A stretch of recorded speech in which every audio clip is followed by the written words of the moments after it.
before running through a few slides and then answering any questions that you've got. So thank you for inviting us to talk to you this evening. So my name's Mark Bell. I ring in Oxford at Christ Church, which is a ring of 12 at the Cathedral in Oxford. So I came to Oxford to university after being brought up in Manchester, where I learnt to ring at a tower called Stretford. My first experience ringing for the 12 bell was in the year 2000 when I was a student. I actually rang for Manchester that first year before then transferring my allegiances to Oxford the next year, where I've rung ever since. I started on the 12 bell committee as a representative for Oxford a couple of years ago. And then last year, after the Exeter final, was elected as the chairman to the committee. So that's me. I'll hand over to Hayley to introduce herself. Hello, everyone. I'm Hayley Barnett, and as Arthur said, although I'm coming to you from Liverpool, I'm not originally Scouse. So I'm originally from Washington, D.C., and I went to the girls' school that's attached to the National Cathedral in Washington, and learned to ring on the 10, the wonderful 10 in Washington. I've been living in Liverpool for 7.5 years. And my home tower here is Our Lady in St. Nicholas, which is known in ringing circles as Pierhead, a very fine 12. My first experience of ringing in the contest was in 2014, when a team from Liverpool went to an eliminator in London. And then the next year, I led the organization of the eliminator contest that we hosted at the Pierhead. And it was through that I really began to understand more about what goes into the contest, and all the people that are involved. I was appointed as contest secretary beginning after the final in 2018. So I'm in my third contest cycle year now. And before Mark, I worked closely with the previous chairman. Great. So now I will attempt to share my screen so that we can now run through a few slides that we've put together. So hopefully you're seeing that. Arthur's putting his thumb up, so that's a good indication. So actually, I think Hayley, you're going to start off by talking through a bit about the organisation of the contest. So one of the things that we realized in talking with Arthur is that we shouldn't make any presumptions about anyone in the audience knowing what we're talking about. So I thought it would be good to start by saying, really, why are we here? What exactly is organized and by whom? So the National 12 Bell Striking Contest is a contest that takes place annually over 2 days. So in March of each year, at 3 sites simultaneously, we have contests that are known as eliminators. Teams ring in those contests, and those that finish in the top 3 positions get forwarded on to a final in June. So that's what we talk about when we talk about the contest. And the eliminator days and the final days are similar to one another. The final is much larger, as you would imagine, usually 10 teams ringing in a final, as opposed to 6 or 7 in the eliminators normally. And doing the organization of this is a committee. And I'm pleased to see that Mark and I have several members, present members of the committee with us here tonight. Thank you all for coming. And I know we have some folks in the room as well who are past committee members as well. So the committee is made up of a representative from each team in the previous year's final, as well as the team that placed 4th from each eliminator the previous year, and some appointed people. So there's Mark, the chairman, who's appointed from within the committee. I, as the secretary, come from outside the committee because I need to be a neutral body, not representing any particular team. We also have an archivist currently, David Hull, and a Strikeometer coordinator, Dave Richards. And the work of the committee is done in tandem with the work of local organizing teams for each host venue. These are the ringers who are working months and years in advance to ensure that great contest days happen. Great.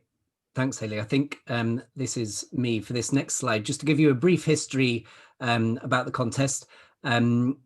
Hayley and I probably aren't the best people to talk to you about this, seeing as the contest started before both of us were born. and some members of the audience will have a much better recollection of these events.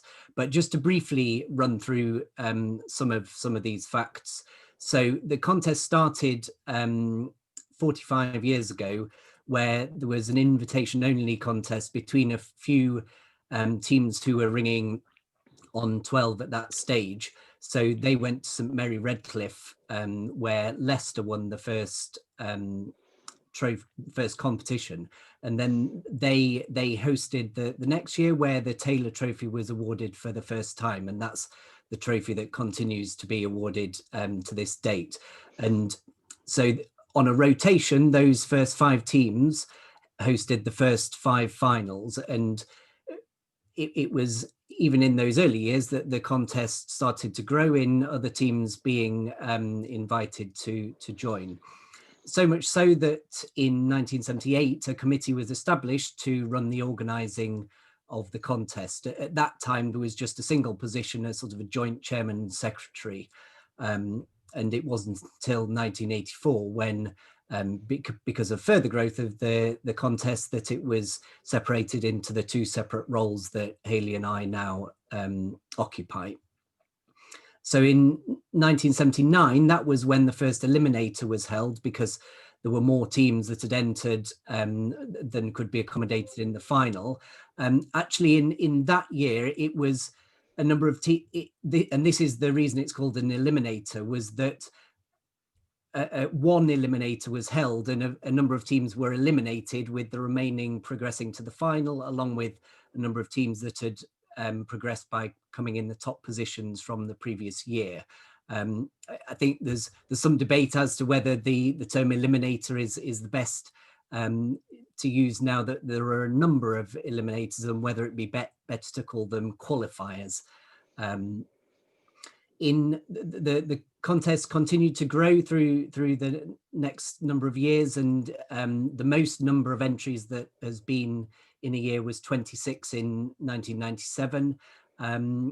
It's probably about 18 to 20 these years. It's fairly steady for the last few years. In 2003, the rules were changed slightly, such that the previous winners were required to qualify for the final rather than getting a bye. And then sadly, the last entry was that this year we had to cancel the contest owing to the pandemic.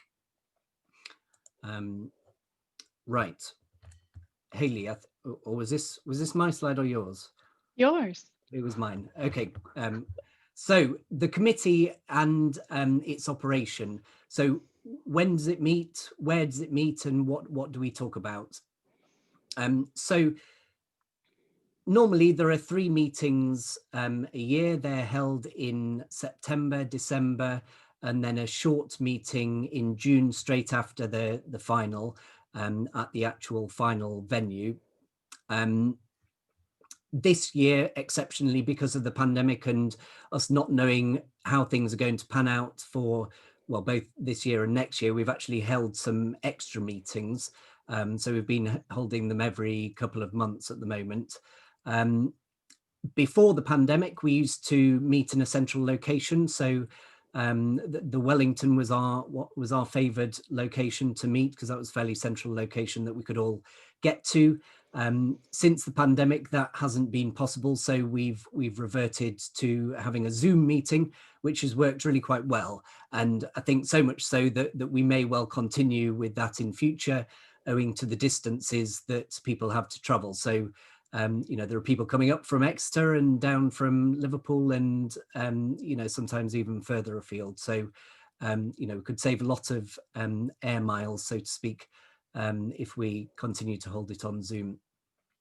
So what do we discuss? Well, it's a whole wide range of matters, really, and things that we need to decide on. So they range from talking about and deciding on the venues that we're going to have the contest at.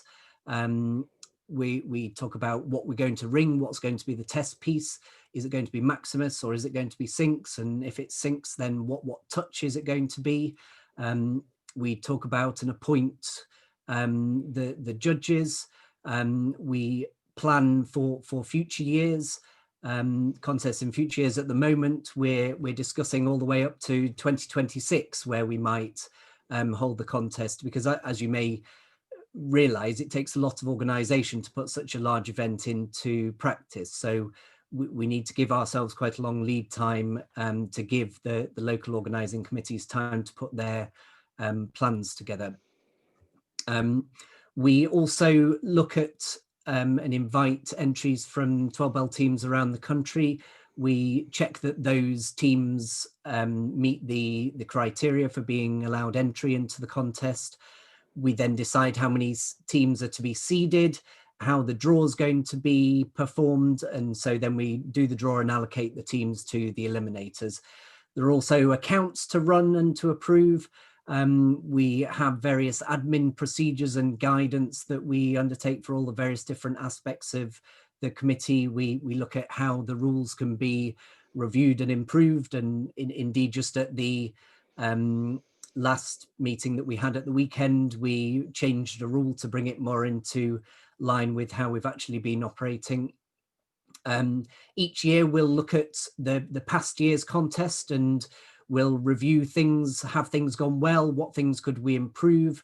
We consult with the teams, the hosts, the judges, to get feedback from them, to get their experience, because we really want to put on the best event possible. So we need to know where things have either gone well or things have gone not so well.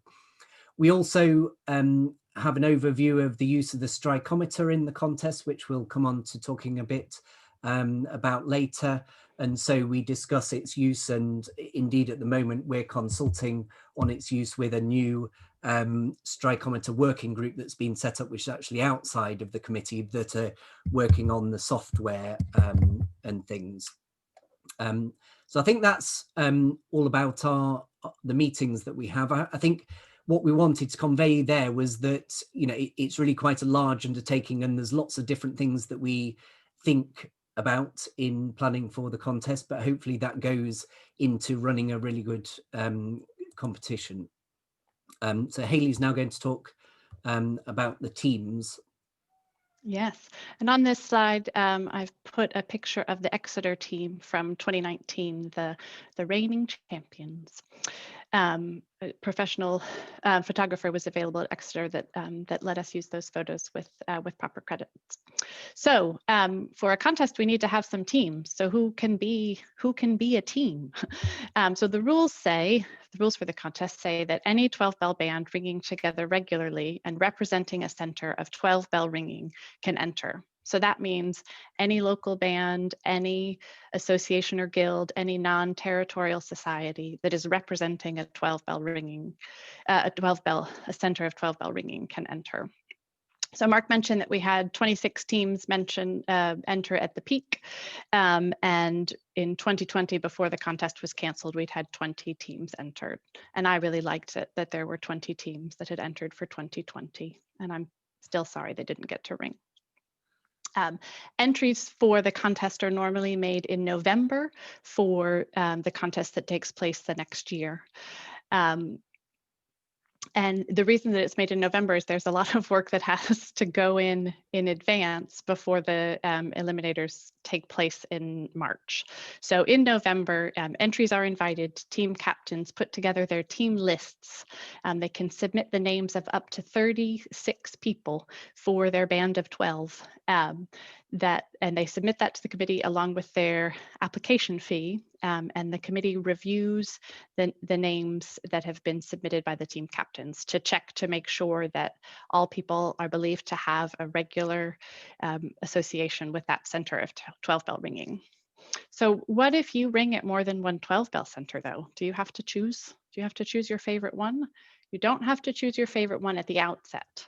You can only ring for one 12 bell center in the contest itself, but you can have your name be on more than one team list. So a fair number of people will have their name on more than one team list, and they work with their 2 team captains to make sure that only one team chooses them when it actually comes time to ring. So in addition to practicing at their home towers through the month, some teams will go and visit other towers nearby or in other places around the country that will be similar weights or similar go of the bells where they're going to ring in the contest. That gives teams a chance to practice getting to grips with a different ring of bells in a short space of time, which is what they'll have to do at the contest. And they're permitted in most circumstances, teams are able to go to the contest sites in advance and have one 90-minute practice together as a group in advance of the contest day.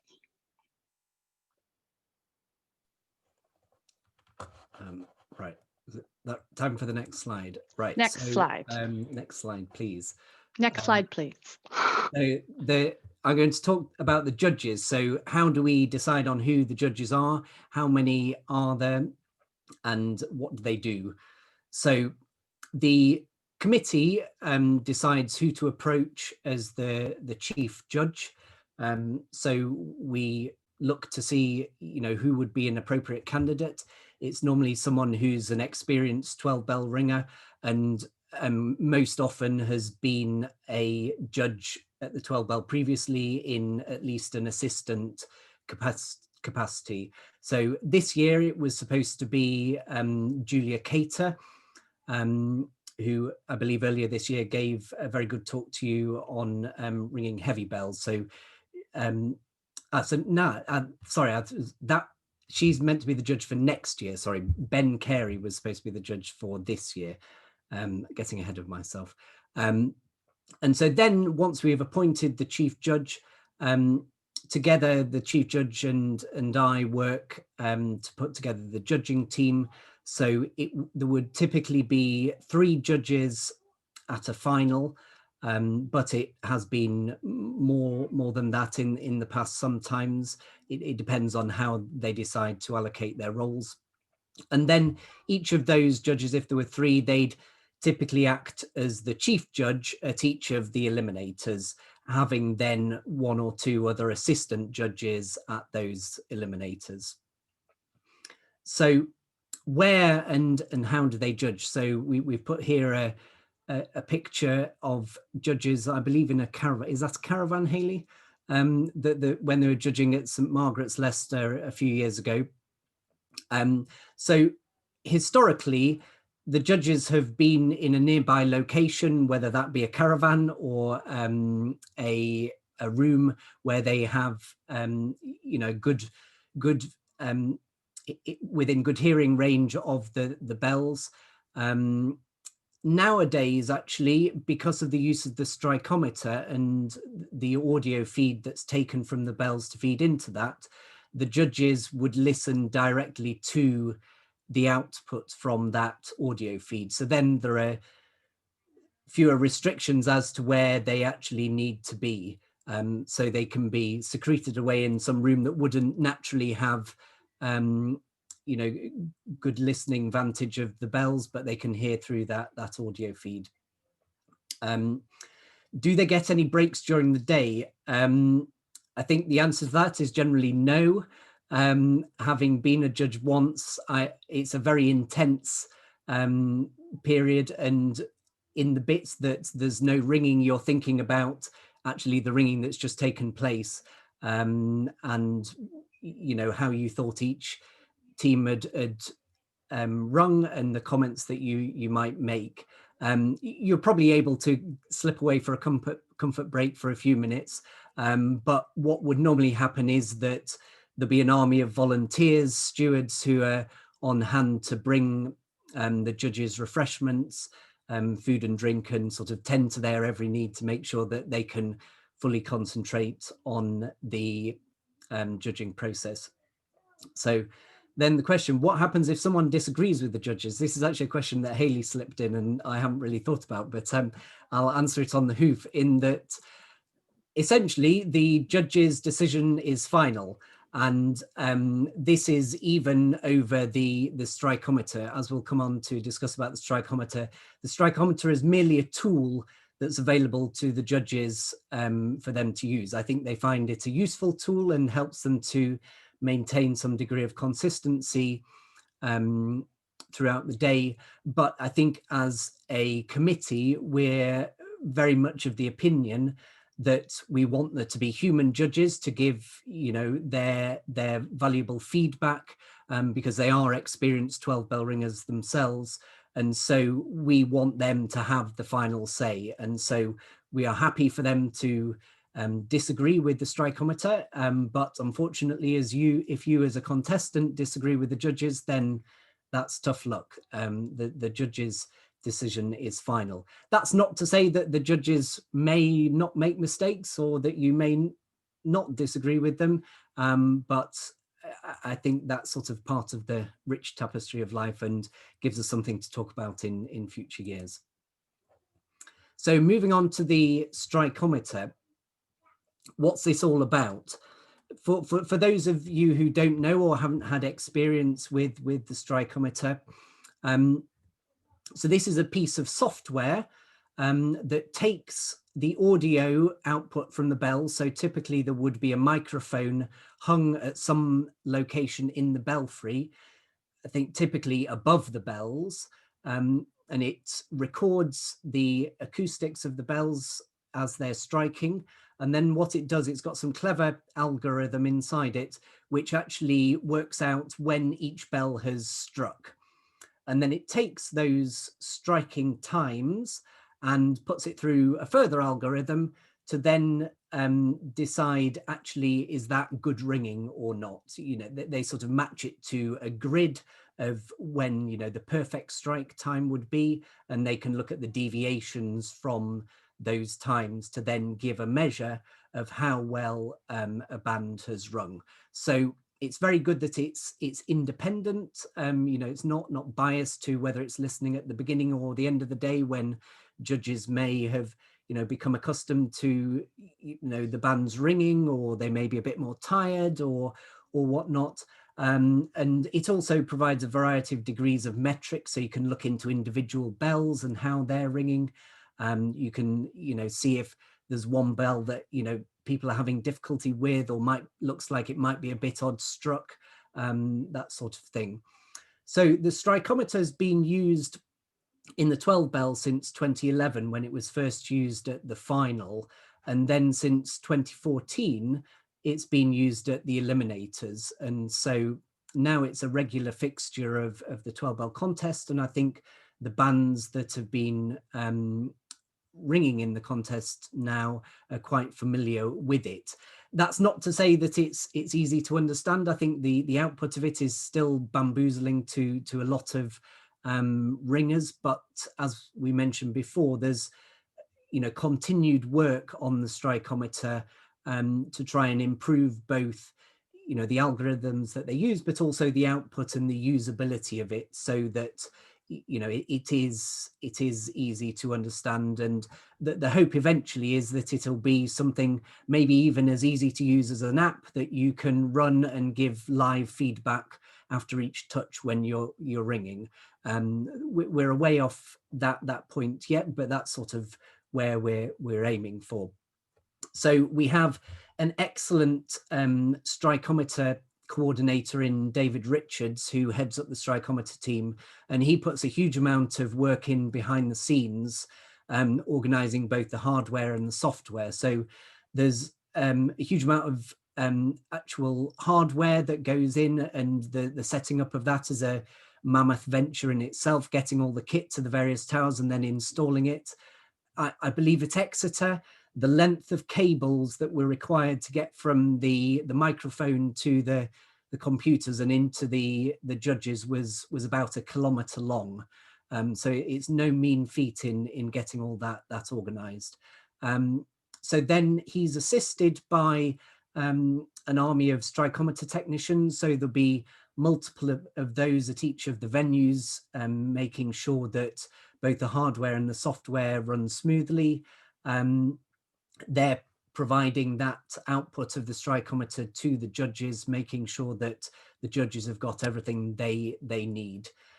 We're always on the lookout for future Strikeometrists, as we call them. So if anyone has a particular interest in this side of things, then do let us or David Richards know. We'd be very happy to hear from you.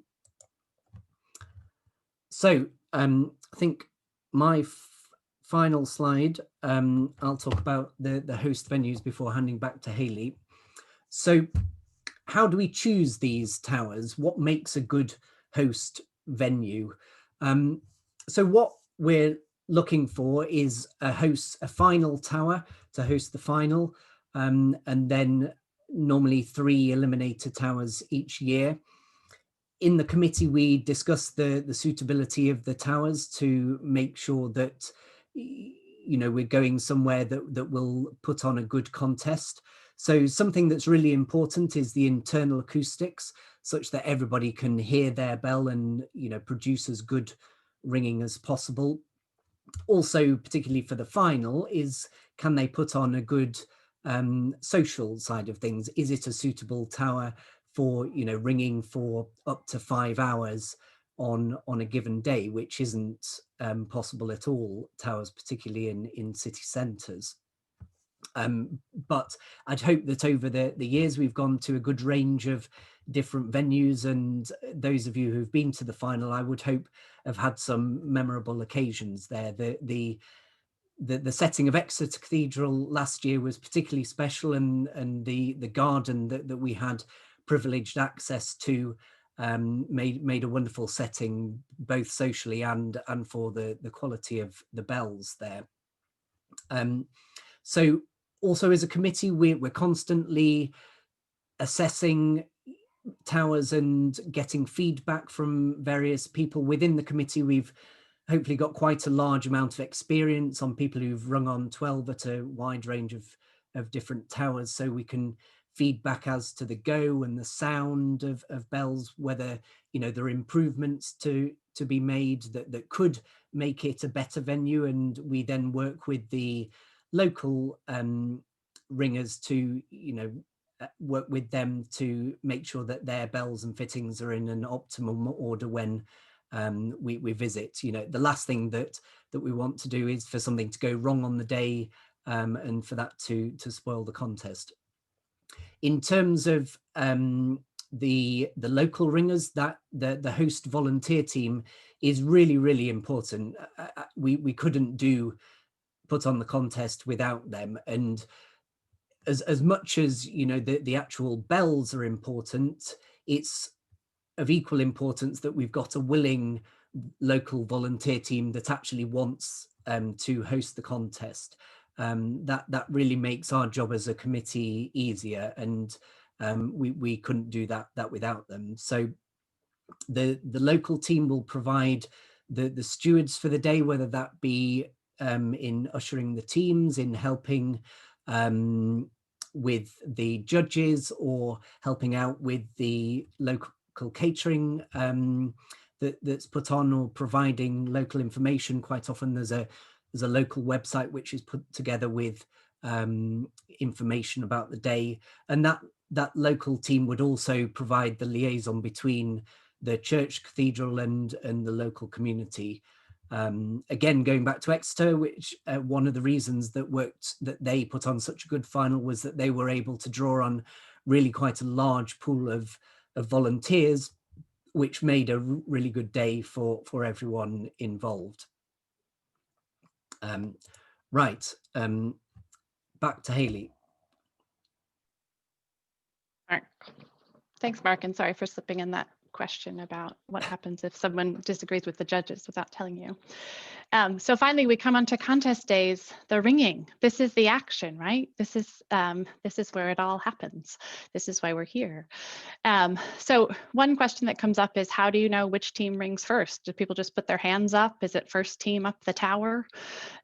So like other striking contests you may have been to, we have a draw. So this is a picture I took of the draw slips before the final in 2019.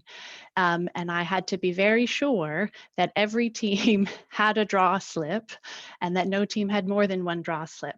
I've had nightmares about getting to the end of the draw and it not having gone correctly. So all of those pieces of paper were folded up by the Bishop of Exeter, who did the draw out of his mitre, which was really fun to see. So how do the teams know what to ring? Mark mentioned that one of the things the committee decides in their meetings is what the test piece will be. That's the piece that's rung in the contest. And they decide this in December so the teams can know it and have several months to practice it together. And teams will be practicing it together. Conductors will have their team members ring on different bells to figure out what the best combination of people is. So the committee chooses a test piece that provides a challenge for striking, but doesn't require teams to do any learning. So they don't want to set a barrier to entry, which means that teams that aren't able to ring more complex methods can't enter. They want to make entry attainable. So do teams get to warm up? The answer to that is yes. Everything is very tightly timed around the contest day. You'll see there a picture of a radio controlled clock. We have several radio controlled clocks as part of the contest. One sits in the judges' room, so they know precisely what time it is. And another one sits in the ringing room. So we ask the host tower to cover up any other clocks that are in the room.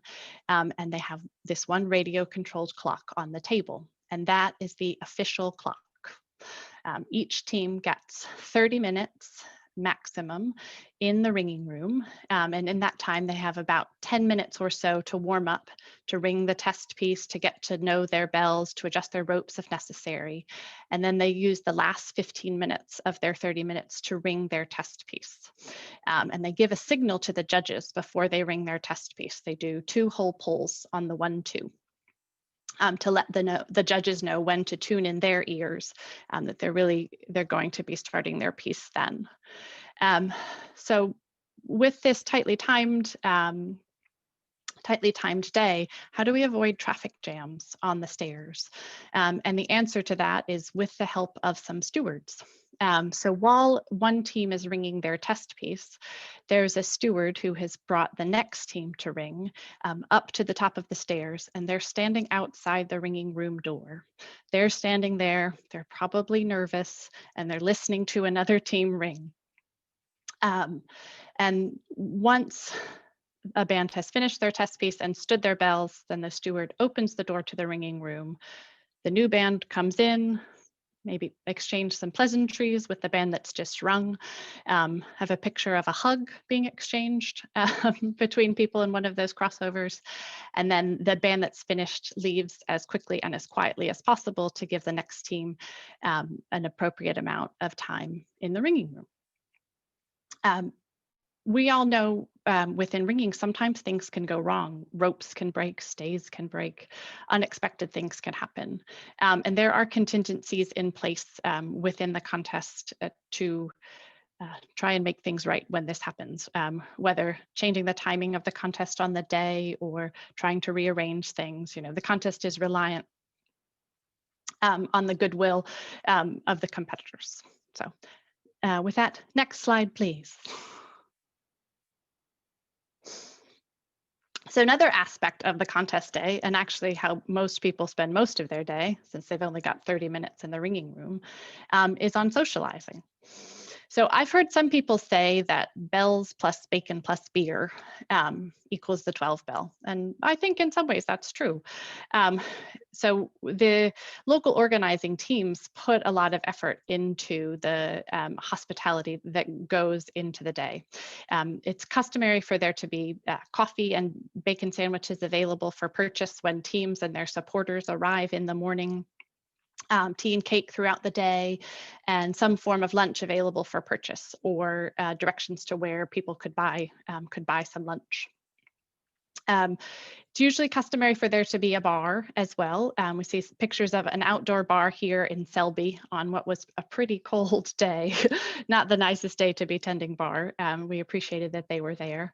The weather that we had in Exeter in the Bishop's Palace Garden, which Mark mentioned in the picture above, on a very fine June day, a nicer day to be working at a bar and drinking at a bar. If towers can't or don't want to have a bar inside or outside their church, they will liaise with a local pub. liaise with the local pub, and it's said that sometimes publicans need a bit of convincing, that they really will sell as many pints of beer as is predicted. So let's see what else in my notes here. Money that is used to purchase all the things, the money can be a great fundraiser for towers, for local associations, and also for churches as well. And we know that ringers are willing to contribute to costs to help us continue to do our hobby. So what about other people? So we've talked about the teams, and some teams bring traveling supporters of the humankind as well. I liked this this little picture of the pig from Oxford. A lot of teams will bring reserves with them just in case something goes wrong with one of their ringers on the day. They might be a traveling group of 13. They'll also bring some supporters. And then there are lots of people who will come along simply because they want to have a good day. They know there'll be other bell ringers there. They want to go along, listen to the ringing, and see friends they wouldn't see otherwise. So at an eliminator, we might expect 100 to 150 people. And at a final, we'll have many hundred people. I heard you hear many different estimates about how many people were in any particular location, but somewhere upwards of 500 to 700 people I would expect normally. Some of that will depend on the location. How easy is it for people to get there on the day or for a weekend trip? And also for those who are coming for the day, what is the weather like? It was great weather to stand around in the Bishop's Palace Garden in Exeter last year. So speaking of standing around, does everyone stand around listening to the ringing? The answer to that is no. I think almost without exception, the only people who listen to every single test piece intently will be the judges. Most other people might listen to some bands, a few bands, a lot of bands, or they might not listen to any bands at all. They might just spend the day talking to people, which is absolutely fine.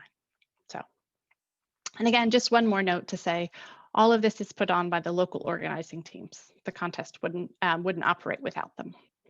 And finally, next slide, please. So if you wanted to hear the test pieces, but you didn't want to listen to them on the day, you'd rather talk to people, there are a couple of different ways you could listen back to them. They're available through the contest website, and they're also available through the YouTube broadcast. So you may already be familiar with the work done by Matthew Tosh and his team, who've been bringing the 12 bell to ringers around the world since 2013. These are pictures of a couple of their different studio setups, which have really evolved through the years. And some of you I know attended or were part of not the 12 bell live that they put on what would have been the 12 bell final day this year. So for those of you who aren't familiar with it, you can tune in to the YouTube broadcast, which starts with the draw and gives live feed from the draw, gives a live feed of every test piece, and then features interviews with members of the teams. So one of Matthew's team members is standing at the base of the tower and takes 2 or 3 people who've just rung their test piece and encourages them into the studio to be interviewed, to hear more about their team, their preparations, and how they thought their ringing went. Matthew also gives people a behind the scenes look at what's going on at the final venue, to give a flavor of things to people who aren't there. Even when I've been to a 12 bell final, I enjoy listening back to the live broadcast to hearing about some of the things that I've missed. So next slide, please. Those were all of the things that Mark and I wanted to be sure to cover. I realize we've talked for 40 minutes and we could probably talk for a lot longer, but we'd be interested now, Arthur, to hear some of the questions that people have. Yeah, thank you. Thank you so much, Mark and Hayley, for such a thorough insight into the background behind the 12 bell.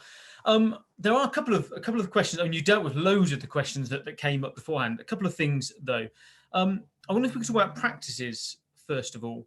And one question came in: so how do teams know whether when they can go and where they can go for their competition tower to practice? That's a really good question. Thank you. So they, as part of the rules, we have set out when practices can take place at the eliminator and final venues, and they can take place up until 2 weeks before the contest. And at that point, there's a cutoff. So our local teams work with their church diaries to find 90-minute slots in which visiting bands, the contest bands, can come and practice. And as all of you who have worked with church diaries know, that isn't always a straightforward thing to do. So they work and secure those slots, usually upwards of a year in advance, and then produce for me a list of what slots are available. I give those time slots to the team captains, and then they work with their team to try and figure out when their team is going to be available to practice. So in the old days, it used to be that the team that shouted the loudest got the practice slot that they wanted. For many teams, the ideal time to practice would be 2 weeks before the contest itself, to keep the bells freshest in the ringers' minds. So it used to be the band that shouted the loudest got the time that they wanted, and other bands fit in other places. And as so often happens in ringing, a coffee shop conversation or maybe a pub conversation happened between my secretarial predecessor, George Unsworth, and Ian Anderson, a ringer who was also a mathematician. They had a conversation about how we could make that process fairer, how it could be so that every team could have the fairest chance of getting the contest slot, the practice slot that they wanted. So they did a little bit of working on the back of an envelope. Ian went home and put together a spreadsheet, and it is using this spreadsheet that runs on a fair allocation algorithm that the practice slots are allocated. So each team has a number of points that they use to bid for the practice slots. All those points are put into the sheet, and then the sheet tells me and I tell them what practice slot they're allocated. Super, thank you. And there's been some discussion sort of historically that the competition would benefit from not having practices. I wondered if either of you had any thoughts yourselves on the benefits of that and potentially the problems of that. Yeah, it's an interesting one, and it's something that the committee discusses each year. I think generally the committee is in favour of having practices. I think there are merits to both, but generally we want it to be as fair a playing field as possible, and also for bands to try and achieve as good striking as possible. So I think it is a good idea generally for teams to, go to a tower, which some of the band members may never have rung at before, and it gives them a chance to familiarize themselves with the bells, and get a feel of their bell in particular that they're going to be ringing on the actual day of the contest. I think if they weren't to do that, particularly for maybe the less experienced teams, they would be far more nervous about turning up on the day and trying to get some really good 12 bell ringing, compared to some bands which are really quite experienced in ringing in a number of different situations. So I'd like to think that it levels it up a little bit, but I'm sure you could make arguments for it the other way. Super, thank you. Just to remind people that if you do want to sort of ask a question, either type away in the chat box or raise your hand. The chat box at the moment is full of the social side of the 12 bell, and a couple of comments about long lunches, historic long lunches that the judges used to have, perhaps that impact on their judging towards the afternoon being a bit more liberal, and Jonathan Thorne's reminiscent about some of the better bars when the 12 bell was on, sort of Leeds and Oxford. Susan, I believe you have a question. Do you have a question, Susan? What was the weirdest thing that has ever happened at the contest? I'll take that one if I may. That's Okay. a really good question. Thank you, Susan. Yeah. I think there are a lot of weird things that have probably happened at contests, Yeah. and I think of two examples. So one example was the final at Ipswich in 1991. I'm told that a member of the public wandered into the ringing room when the Birmingham band was ringing and caused a bit of a distraction. Am I seeing a shaking head there? That's the story that I've heard. Somebody might be able to correct me, but one of the ways that the contest has evolved since then is that we now work with local teams to make sure that members of the public can't inadvertently wander into the ringing room and distract a team when they're ringing. Something else weird that has happened is in Kidderminster in 2007, we had 3 judges who were judging in a caravan, and they were judging in a small space, and they were moving around the chairs and tables as part of settling in. And without knowing it, they inadvertently turned on a hob on an electric stove as they were settling in to judge. And as the day went on, they started to smell a strange smell. And it turned out that they were in some danger of possibly setting this camper van on fire. So they had to evacuate themselves from from the camper van, all while trying to continue judging. So that's my version of that story. If you listen back to Not the 12 Bell Live, you'll hear Julia Cater tell the real story in a much better way. Thank you, Hayley. Thank you, Susan, for that really interesting question. A question from Chris Shaw. How do you deal with bands who might contrive a tower outing, or perhaps several, involving the contest tower in order to get more rope time on the bells? Yeah, no, that's a very good question. I think some of this comes down to good faith. I think otherwise it's that generally there's a period in the run up to the contest, and that would include those that time when there are allocated slots for the bands to go to have their official practice, when they wouldn't be allowed.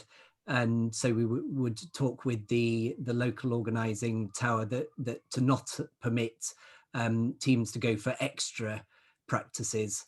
And so yes, they possibly could try to organise an outing under a different name, but I think probably the committee would get wind of that, and I'm not aware that it's ever happened, and I don't know whether we have any official sanctions within our powers, but I think generally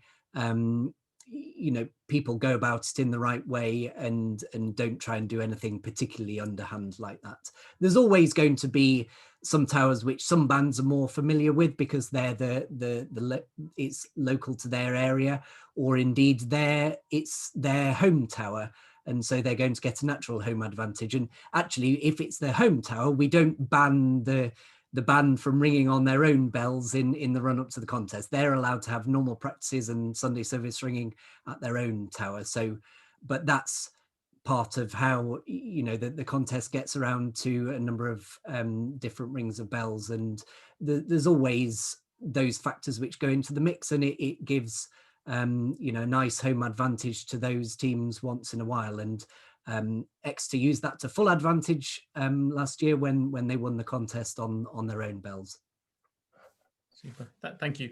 Susan, you've put a second question in the chat box. I just want to, Susan's asked, are the bells rung up before the contest? I think normally they are by a band of people, but are there rules around contest participants ringing up before the contest or not?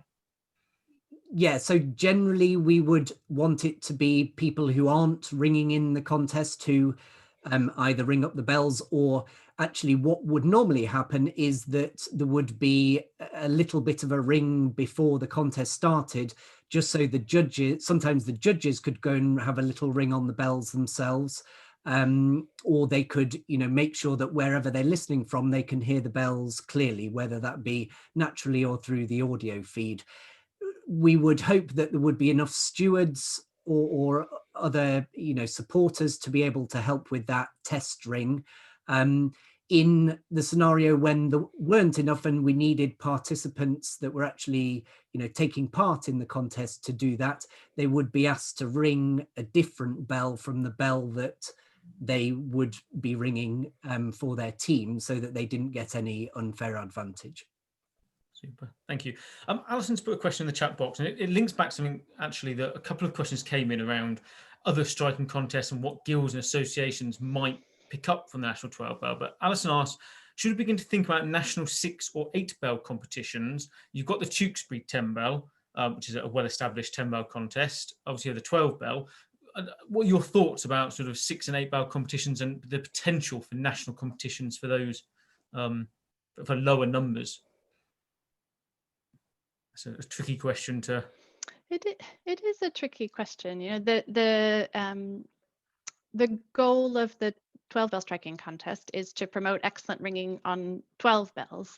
And from my perspective, I can see no reason why there shouldn't or wouldn't be a contest to promote excellent ringing on 6 bells and on 8 bells. It would probably require more organization and also would be able to include more people. So, talking about qualifying events, they could be regional, they could be local, and all feed into one larger day at the end. Not every ringer lives within easy traveling distance to a center of 12 bell ringing. So having more national contests on different numbers of bells could be a good thing. Super. Thank you. Steph's put a comment about Leicester St Margaret's. If we have time, Steph, we might ask you to share that story in a bit more detail. I think a weird story that Steph might be keen to share later.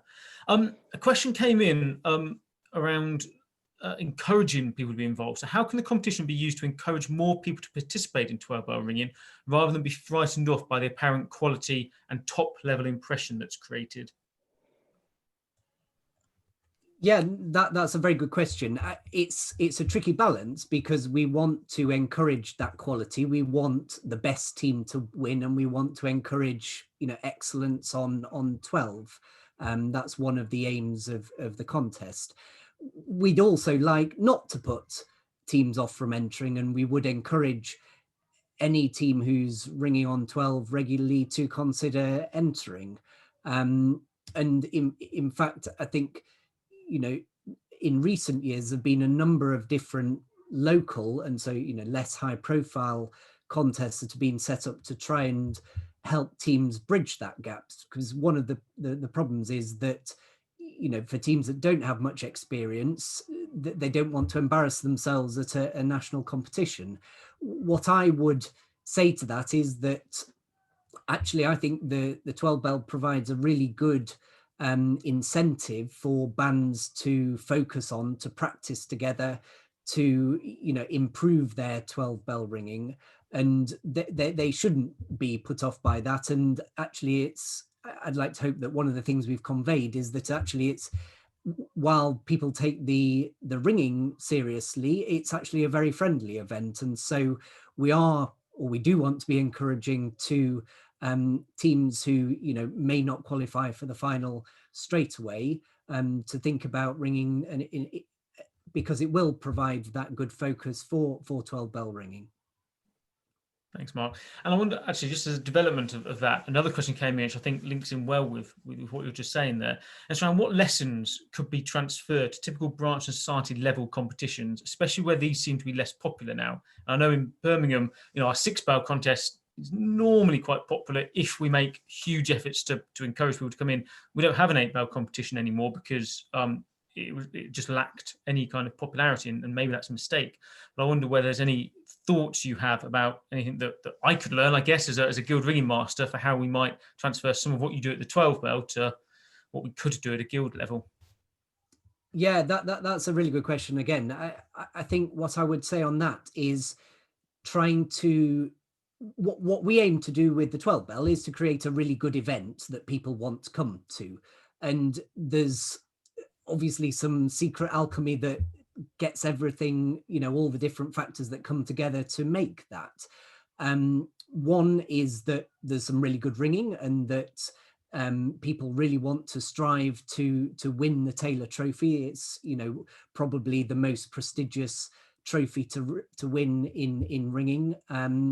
The other really important thing that we put a lot of emphasis on is the social side of things, and for many ringers, it's one of the highlights of their year, and they'll travel the length of the country to go to the final, because they'll see friends that they've known for decades through ringing. So it's that mix of the social side and the ringing, and hopefully both support each other. So if both you're seeing all your best mates and you're having a really good ring, then that sort of encourages you to put in the time and the effort to practice to make sure that you're ringing as well as possible. So I think probably at a local level is just make sure you're putting on a really good event that people want to come to.